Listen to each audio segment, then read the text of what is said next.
Mayong adlaw mga ka-farmers sa Luzon, Visayas ug Mindanao.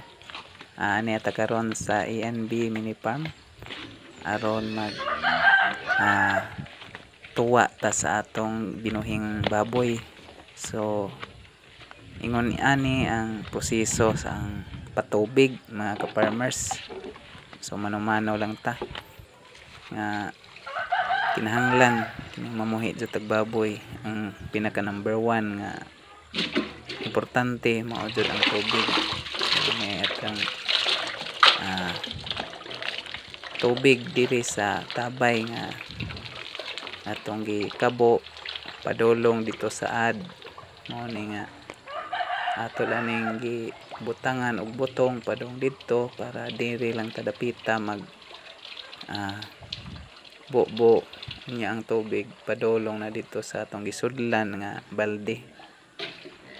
So ingani ra mga ka-farmers atong pamaagi samtang wala pa tay kwarta nga ipalit karon nato og makina kay lagi wa pa man tay saktong budget para aning makina.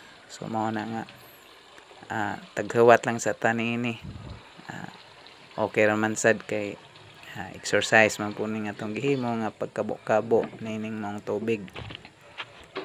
So ingani lang mga ka-farmers atong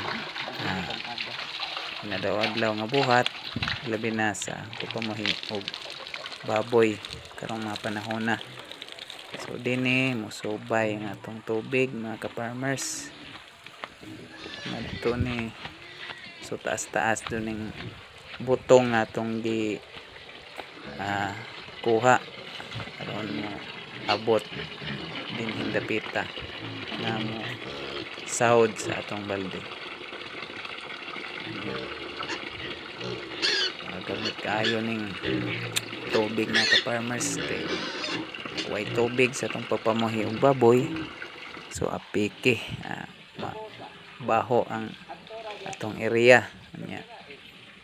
Importante po nga niligo atong baboy kay sa pagligo nato sa atong mga baboy ana dapita nga makakita tag nindot nga tubo, paspas ang iyang tubo tungod kay labi na og imong ligoon daan. So pag naanay pagkaon kanang paspas ang ilang pagkaon, so gutom jud sila basta niligo. So mao ni nga ang ipakita ninyo karon kung sa po ang mga pamaagi sa paggam o baboy. Kining atong ipakaon sa atong baboy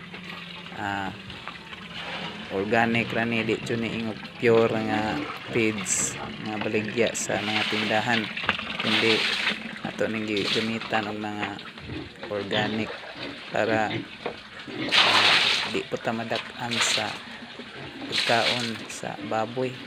Mahal na kayo og imong gamitan jud sa pure nga mga feeds. Ani nga diskarte ko kung aron di madak-an atong organic. So ngani ang baboy mga ka-farmers, so usa na ni ka buwan og usa ka semana mao na ni imong kadak-on bisan tuod og kaduha lang ni pakanon sa usa ka adlaw. So malingaw na sad ko gamgaman ni mga ka-farmers samtang di pa ko mananom sa mga tanom din sa ENB Mini Farm. Magpakaon ko una sa mga baboy. So mao ni ang pagkaan mga ka-farmers. Naitahob sa humay palitan ko na to pollard apo itong pila ka kumo feeds nga itong halo sa itong ipakaon sa itong baboy. So nga na lang mga ka-farmers para ugwa jud tay budget sa pagkaon sa itong mga baboy. No need na nga ato jung pure kay lagi karong panahon na nagmahal na jud ang mga tuwa sa baboy. So ingani ang diskarte para makatipid ta sa budget sa pagkaon sa baboy. Ato lang humuwan para makabukad atong halo-haloon aron masagol jud ang tahop, katong feeds, ang pollard. So kuwangan pa ni na paglikod kay mga gabi nga atong lungagon atong ihalo ani, so wa tagahuanon kay busy lagi ang atong time. So ngani ang ilang kinan-an mga ka-farmers, bisag ngani ra atong pagkaon, pero grabe sila magka-kaon, ilog, magi binugnuay pausahay. So pero kini bisag ngani lang pagkaon, wa ni na wadi og drinking si tawag ani ay kanang iyang imnanan para uhawon sila ana apoy ilang mainom panahon sa uhawon sila. So drinker mga reda kanang puthaw nga imnanan. Grabe ng puti ka nginom mga ka-farmers. So daghang salamat sa atong mga viewers.